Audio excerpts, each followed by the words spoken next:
fais le clap. Bon, mais bonjour. Le maïs, une fois de plus. C'est pas la première fois qu'on est pas en direct, mais cette fois-ci, le pas en direct prend un goût particulier parce que, bon, au moins André et moi, quand on préparait la chose comme ça, d'abord filmé, etc., on était originaux, n'est-ce pas? Mais maintenant, tout le monde est pas là.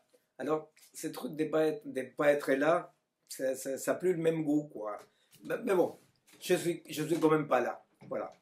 Et le plus probable, peut-être vous ne serez pas là non plus. Peut-être vous serez chez vous. C'est un peu compliqué ces trucs-là. Ah, je vous conseille, quand on dit qu'on est là, on ne dit pas présentiel. Parce que présentiel, c'est par rapport à l'autre, non? Par rapport à ne pas être là. On dit en présence au virtuel, mais en présence. Parce que présentiel, ça veut dire que le plus important, la norme, c'est de ne pas être là. Alors, il faut garder présence. Alors, on n'est pas en présence. Voilà, on n'est pas en présence. Bon. Alors, bien, on va commencer un tout petit peu par rapport au premier sujet dont m'a parlé André, qui est la question de la disqualification dans nos métiers, les métiers de travail social, médico-psychosocial, pour dire comme ça, n'est-ce pas? Alors, la question de la disqualification est une question qui peut être pensée de deux façons différentes. D'une façon plutôt technique, de dire on se sent qualifié, pas qualifié, compétent, pas compétent. Et là, apparemment, on est en train de parler de quelque chose de très compréhensible. On est en train de parler, quelqu'un, par exemple, moi, je suis incompétent pour parler anglais. Bon, voilà. Alors donc, si je veux avoir cette compétence, il faut que j'apprenne l'anglais. Et donc, je suis disqualifié pour un boulot dans lequel on parle en anglais. Alors là, tout paraît très rationnel et raisonnable. Le problème de la disqualification, c'est peut-être quelque chose aussi qu'il faut prendre un peu plus en distance de façon plus globale. Pourquoi? Parce que la disqualification, en général, on le sait bien, ne s'arrête pas à « bon, je ne parle pas anglais, donc ce boulot n'est pas pour moi » ou « je dois apprendre l'anglais ». La disqualification s'adresse toujours à l'être de chacun de nous. C'est-à-dire on se sent disqualifié en tant que personne. Et on sait bien que ce qui se passe dans les équipes, ce qui se passe dans les institutions, c'est que se sentir qualifié ou disqualifié renvoie à quelque chose de très très personnel, de très profond et qui blesse beaucoup, n'est-ce pas? Et qui déclenche un imaginaire assez merdique, un imaginaire dans lequel les gens essayent de dire mais j'ai le droit de vivre, après, les droits d'être ou pas être. Alors, cette disqualification dans un sens plus profond renvoie au sentiment quotidien des travailleurs du champ médico-social, psychomédico-social, renvoie à ce sentiment de plus en plus fort d'impuissance. Ce sentiment d'impuissance dans notre métier. C'est-à-dire que c'est comme une petite constellation un peu compliquée, c'est-à-dire qualifié, disqualifié, impuissant, légitime, non légitime, n'est-ce pas? C'est toute cette petite constellation dans laquelle les gens ne se sentent jamais assez tranquilles, assez assis dans leur boulot, assez présents, justement, pas présentiel, mais présents. Ils ne se sentent pas assez présents parce que on est en permanence et vraiment, c'est-à-dire d'année en année avec les maïs, non, c'est de plus en plus et de pire en pire, devant mission impossible. C'est-à-dire on est devant mission impossible. On demande aux travailleurs de notre secteur, on demande de gérer l'ingérable. Nous avons déjà parlé dans d'autres rencontres, on a parlé de comment ce n'est pas, il ne faut pas prendre ça comme une erreur. Il ne faut pas prendre ça comme une erreur de dire ah merde, on a demandé de conduire une bagnole à quelqu'un qui n'a pas le permis. C'est pas ça. Les côtés non gérables de notre métier a à voir avec quelque chose de beaucoup plus profond qui est le fait de s'occuper des choses simplement en surface, c'est-à-dire avec l'étiquette, n'est-ce pas? C'est-à-dire, on a le problème de la misère, on a le problème de la violence, on a le problème maintenant qui revient en force des violences entre quartiers, etc. Alors, on nomme quelqu'un qui s'en occupe. Alors, d'une façon un peu naïve, on dit non, mais il n'arrive pas. Il n'arrive pas comme il fait, il est trop seul, etc. Et à vrai dire, on ne comprend pas que les modes de gestion, les modes de gestion de nos sociétés, très souvent passent par ça. Passent par nommer quelqu'un, nommer un groupe, qualifier, étiqueter, et donc après on gère, n'est-ce pas? C'est-à-dire que on ne demande pas que ça marche bien ou que ça marche mal, n'est-ce pas? On gère, on a la sensation de gérer. Alors souvent, on est là dans une position dans laquelle, d'une façon un peu naïve et honnête, à la fois honnête et naïf, on dit, mais moi je suis payé, là on m'a demandé par exemple de travailler par rapport à la violence dans ces quartiers, par rapport à l'alcoolisme, par rapport à la tristesse, tous, tous ces laissés pour compte qui sont nos clients, pour dire comme ça. Et on dit, je n'arrive pas. Comment c'est possible que je n'arrive pas? Il faut se poser la question, quand même, un peu bizarre, est-ce que je suis là pour arriver? Et qu'est-ce que ça serait arriver? Vous voyez? Parce que par exemple, quelqu'un qui s'occupe de la violence entre quartiers, quelqu'un qui s'occupe des problèmes d'immigration, quelqu'un qui s'occupe des problèmes d'intégration, quelqu'un qui s'occupe des problèmes de chômage, est-ce qu'il est là pour arriver? Et arriver à quoi? Alors, effectivement, sauf si on faisait une sorte de casting pour embaucher les travailleurs sociaux, et ils devraient être des saints ou des anges, n'est-ce pas, ou des grands magiciens, effectivement, l'arrivée qu'on nous demande, arriver à quoi? C'est pas arriver à résoudre le problème du tout, du tout. C'est arriver à huiler les fonctionnements sociaux. C'est-à-dire, huiler les fonctionnements sociaux. C'est-à-dire, on demande que la société fonctionne. Alors, les niveaux des problèmes et des dysfonctionnements, les niveaux de dysfonctionnement font partie de l'ensemble, n'est-ce pas? C'est-à-dire que nous, quand nous avons les nez dans les guidons, nous, bon, dans cette naïveté honnête, nous voulons nous occuper des problèmes X. On se rend compte que les problèmes X, on n'arrive pas ni à les absorber, ni les diminuer, que ça augmente. Et alors là, la sensation d'impuissance, toute la question des disqualification, n'est-ce pas? La question de légitimer, comment ça s'est posé, n'est-ce pas? Les problèmes d'équipe, les problèmes de la névrose d'équipe, les bagarres d'équipe, n'est-ce pas? Qui occupent la place des tampons un peu face à l'angoisse de mais qu'est-ce que je suis en train de faire ici? Ou les problèmes de solitude, tous les collègues qui travaillent seuls dans des différents secteurs et que vraiment ils se disent mais je me sens mais impuissant, seul, mais qu'est-ce que je dois faire, n'est-ce pas? Et qu'on est confronté à des situations clairement et nettement irrationnelles. On dit c'est pas possible. Bien. Moi je pense que ce n'est pas possible, cette impuissance, cette souffrance, nous devons la comprendre à notre niveau. Nous devons la comprendre à notre niveau. Nous devons la comprendre à un niveau dans lequel, à vrai dire, traiter le problème ne s'agit pas de ce que nous croyons. Voyez, quand vous avez chez vous, par exemple, une fuite d'eau, vous appelez le plombier, ou si vous êtes bricolo, vous travaillez, vous résolvez le problème de fuite d'eau.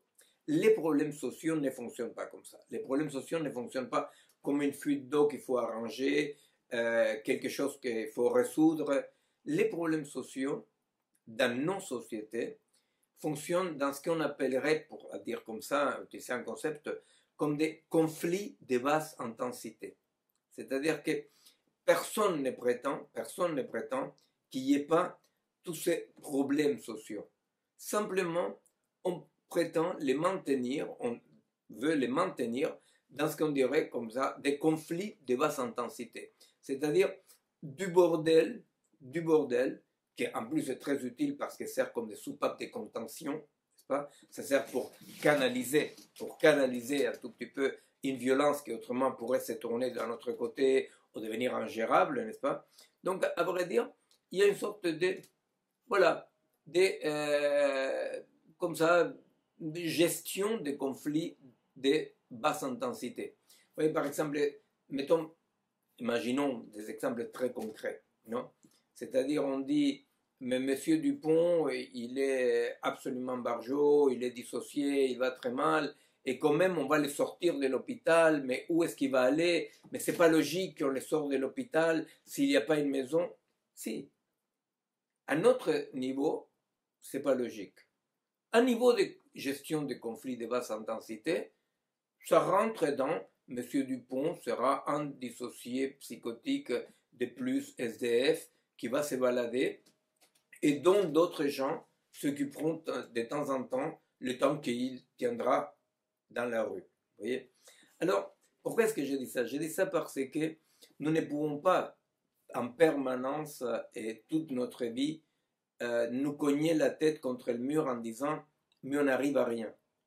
Il faut se poser la question, mais ça signifie quoi arriver? Et c'est là où deux possibilités s'ouvrent, deux chemins s'ouvrent.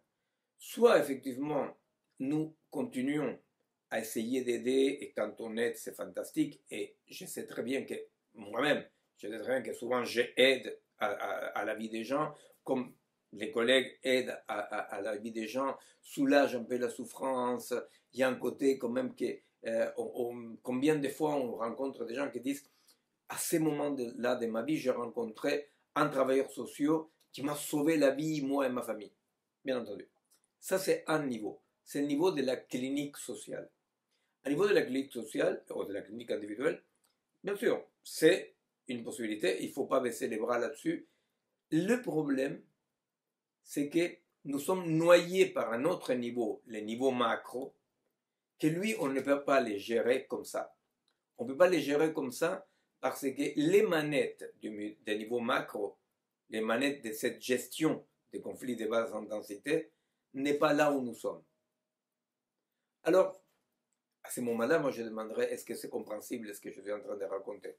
C'est compréhensible. Alors, j'imagine que c'est compréhensible pour les gens qui vont regarder la vidéo.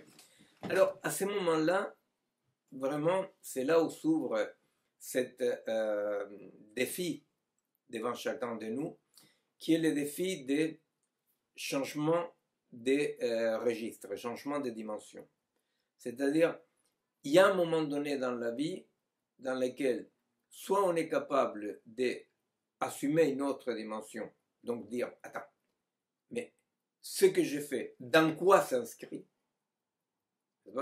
Ou bien on ne peut pas, et on reste un peu noyé, en faisant le mieux possible, en déprimant, en devenant alcoolo, en devenant tyrannique, en devenant bourreau-victime, le rôle comme ça dans les équipes, n'est-ce pas? Harceleur, harcelé. Pourquoi? Parce que c'est un très fort niveau de tension. Alors effectivement, ces niveaux de tension trouvent cette issue dans des problèmes personnels. Bon. Alors, l'autre dimension, c'est quoi? L'autre dimension, ça signifie d'assumer la responsabilité et de dire, mais dans quoi je suis? Dans quoi je suis? Cet autre niveau, il faut le comprendre pas comme quelque chose de très magique. Hein. Par exemple, en tant que parent, on envoie nos mômes à l'école. Bon, est-ce que tu as fait les devoirs? Tu n'as pas fait les devoirs? Ok, d'accord. Ça, c'est un niveau. Très bien. Mais il y a un autre niveau, de dire, mais en tant qu'unité familiale, qu'est-ce qu'on est socialement? Qu'est-ce qu'on nous demande de faire en tant que petite unité sociale, en tant que noyau social? Vous comprenez? Donc, c'est poser la question de, mais qu'est-ce que je suis censé faire? Qu'est-ce que je suis censé faire en tant que papa, en tant que maman? N'est-ce pas? Qu'est-ce que je suis censé faire à l'autre niveau? Non? À ce niveau, qui est le niveau englobant. De ce point de vue-là, par exemple, une famille n'est pas simplement un petit noyau plus ou moins sympathique ou très bordélique qui élève des enfants. Non, une famille est une unité sociale, anthropologique, économique, avec une discipline, avec des objectifs idéologiques, n'est-ce pas? Bon. Alors, ces dimensions-là, soit on peut avoir une petite idée, soit on n'a aucune idée. Si on n'a aucune idée, comme la plupart des familles, par exemple, la plupart des familles n'ont jamais, mais jamais, une réflexion sur le rôle social de ce qu'on appelait jadis appareil idéologique d'État, le rôle social d'une famille. On ne se pose pas la question. Bien. Quand dans une famille, on ne se pose jamais, quand on n'a pas accès à ce questionnement, mais à la fois, mais je suis le papa, d'accord, mais qu'est-ce qu'on me demande socialement? Quand je ne peux pas me poser cette question-là, ça intervient quand même dans ma famille comme problématique, ça fout le bordel, ça crée des tensions, ça provoque des angoisses que je ne peux pas maîtriser parce que l'origine de ces angoisses-là ne sont pas dans les noyaux familiales, mais dans les exigences que la société a envers moi en tant que famille. Si on a compris ça, il faut comprendre que en tant que travailleur social, dans la clinique sociale ou individuelle, si je ne peux pas me poser la question, mais qu'est-ce qu'on attend de moi, macro, n'est-ce pas? Eh bien, quand même, ce que je ne peux pas me poser comme question va intervenir d'une façon aveugle dans mon quotidien. Vous comprenez? C'est-à-dire que je vais essayer de comprendre ce qui se passe dans cette habitation, par exemple, juste en tenant compte ce qu'il y a dans l'habitation. Or, il y aura des éléments qui traversent l'habitation, n'est-ce pas, que je ne peux pas comprendre en regardant seulement l'habitation. Je multiplie un peu les exemples pour comprendre ça. C'est-à-dire que je ne peux pas comprendre ce qui se passe dans un couple. Un dernier exemple, promis. Je ne peux pas comprendre, par exemple, qu'est-ce qui se passe dans un couple, un homme et une femme, mettons. Voilà. Alors, tout à coup, je dis, bon, c'est mon partenaire, c'est un couple, etc. Je ne peux pas comprendre ce qui se passe dans la vie d'un couple si je ne tiens pas compte, une fois encore, qu'un couple, ce n'est pas juste deux hommes, deux femmes, un homme, une femme, qui s'aiment, qui sont là. Non. C'est-à-dire, toutes les images, toutes les exigences, tous les déterminants qui constituent ce couple. Alors, si moi j'essaie de comprendre les tensions dans les couples, si j'essaie de comprendre tout, les idées de fidélité, d'amour, de bonheur, d'envie, si j'essaie de comprendre tout ce qu'il y a dans les couples seulement en regardant le couple, je ne piche rien. Parce que, à un moment donné, il faut comprendre à quelle exigence, non, macro ou de contexte correspond cette unité-là. Voilà. Bon. J'arrête de donner des exemples. Si on n'a pas compris, la prochaine fois, André continue.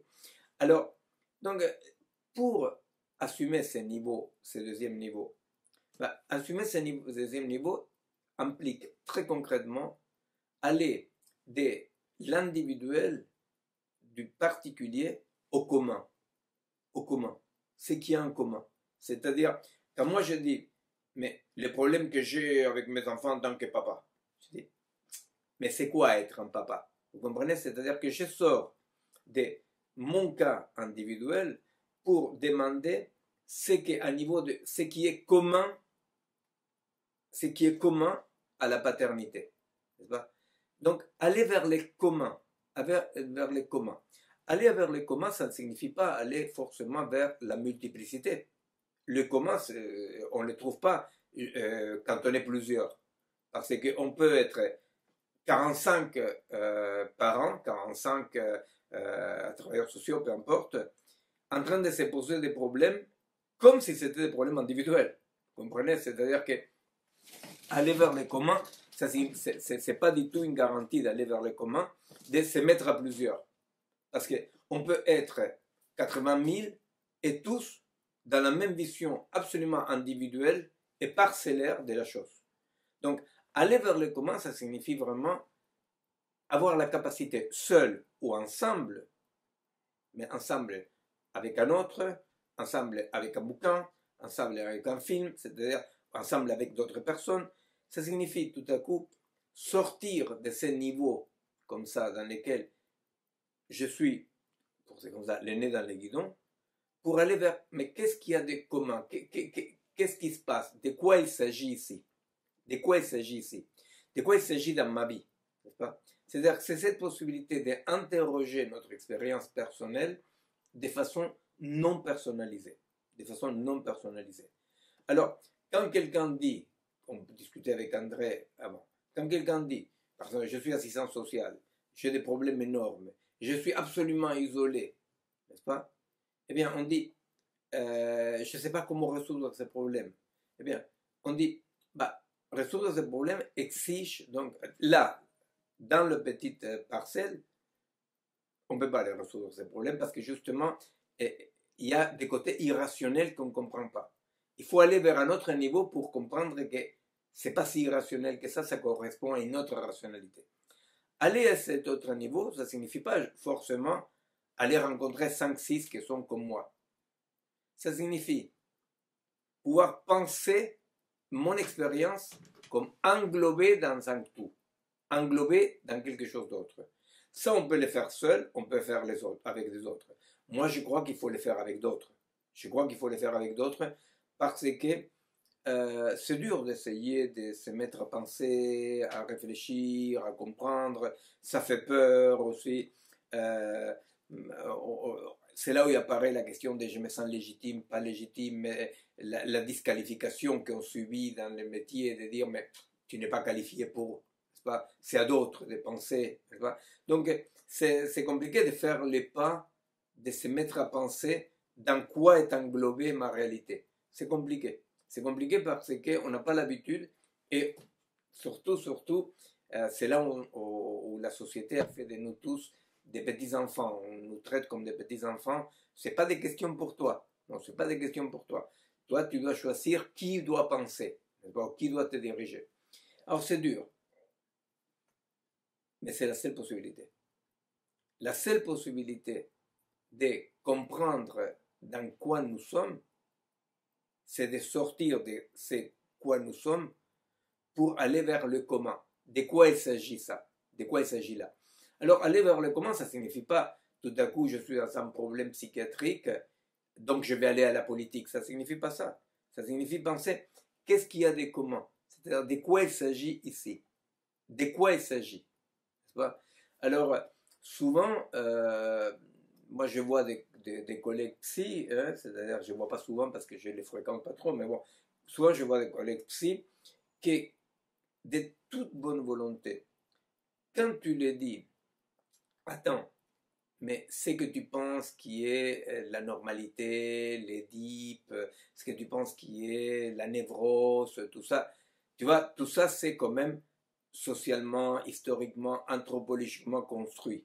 Non, par exemple, dire à quelqu'un, bah, tu vois, par exemple, pour toi, la toxicomanie, par exemple, est une maladie. Or, en Chine ancienne, par exemple, les signes de réussite sociale et individuelle, c'était d'être dans une boîte de fumer de l'opium et fumer de l'opium toute la journée. N'est-ce pas? Ou il y a 30 ans, on guérissait les homosexuels. Aujourd'hui, effectivement, on guérit les homophobes. C'est-à-dire, alors donc, c'est drôle parce que la plupart des gens croient que les normes sont écrites dans le marbre comme ça, et ils les appliquent plus ou moins, ils ont des problèmes. Aller vers le comment signifie, mais d'où ça vient ça? Ça a toujours été comme ça. Mais pourquoi est-ce qu'on demande ça maintenant? Pourquoi est-ce qu'on demandait le contraire il y a 20 ans? Vous voyez? Le comment, c'est ça. Le comment, c'est pas changer de registre. Le comment, c'est laisser un tout petit peu cette partie, la petite partie dans laquelle nous sommes, et dire, cette partie-là, depuis où se comprend. Alors, moi j'insiste beaucoup là-dessus dans cette intervention parce que moi je suis convaincu que la tristesse, la dépression, l'impuissance, toute la question de se sentir qualifié, disqualifié, la question de disqualifier les autres, n'est-ce pas?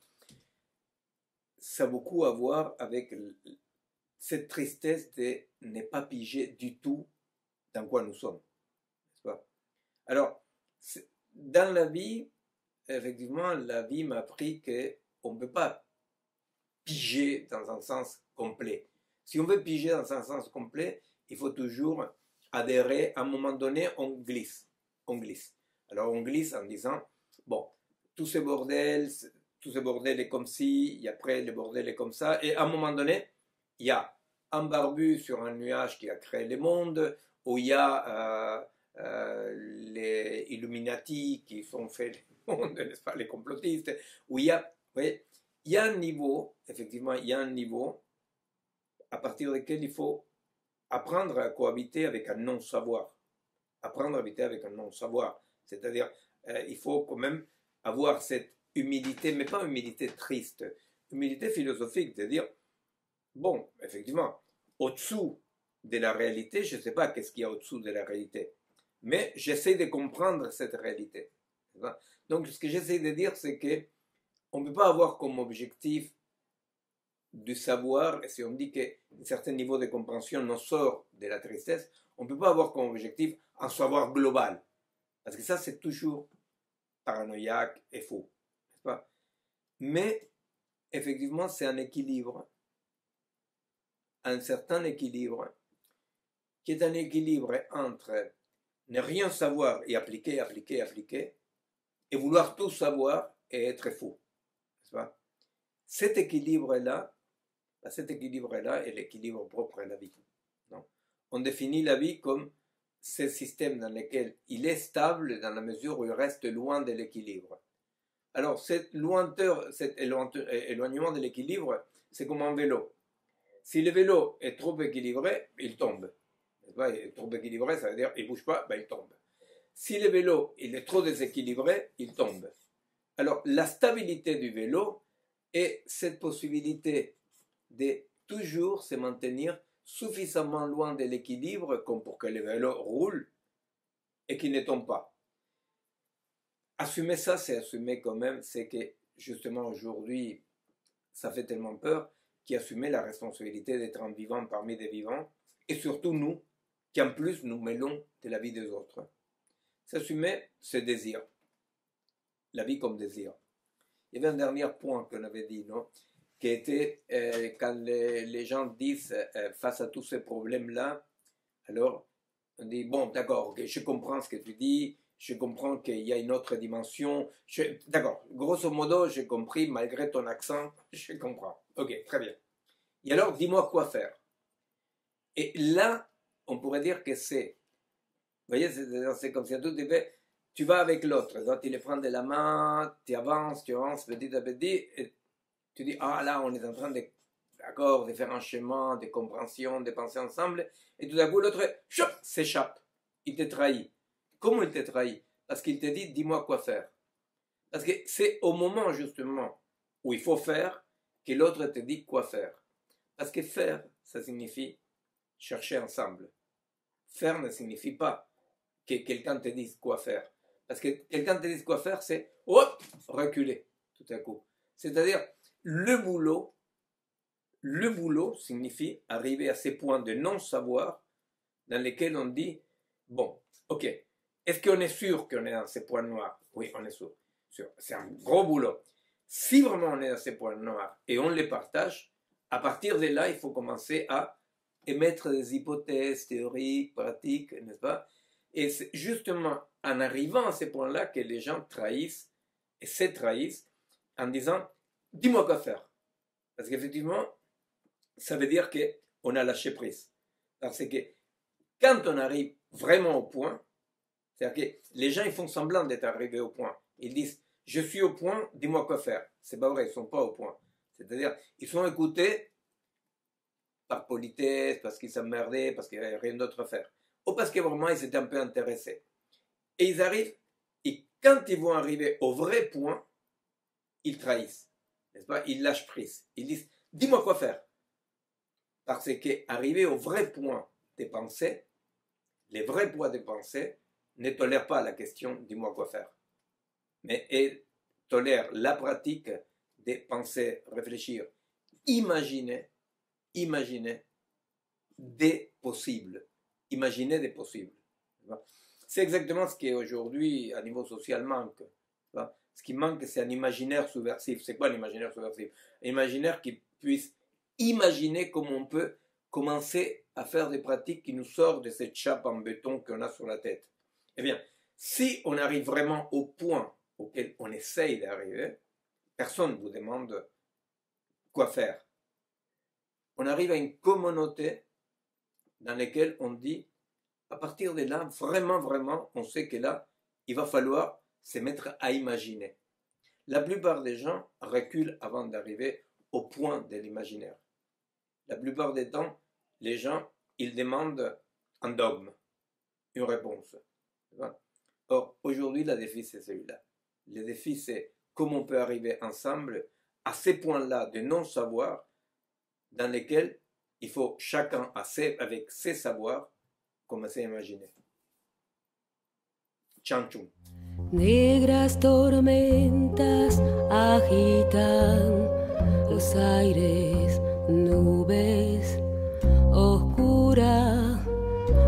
simpi i den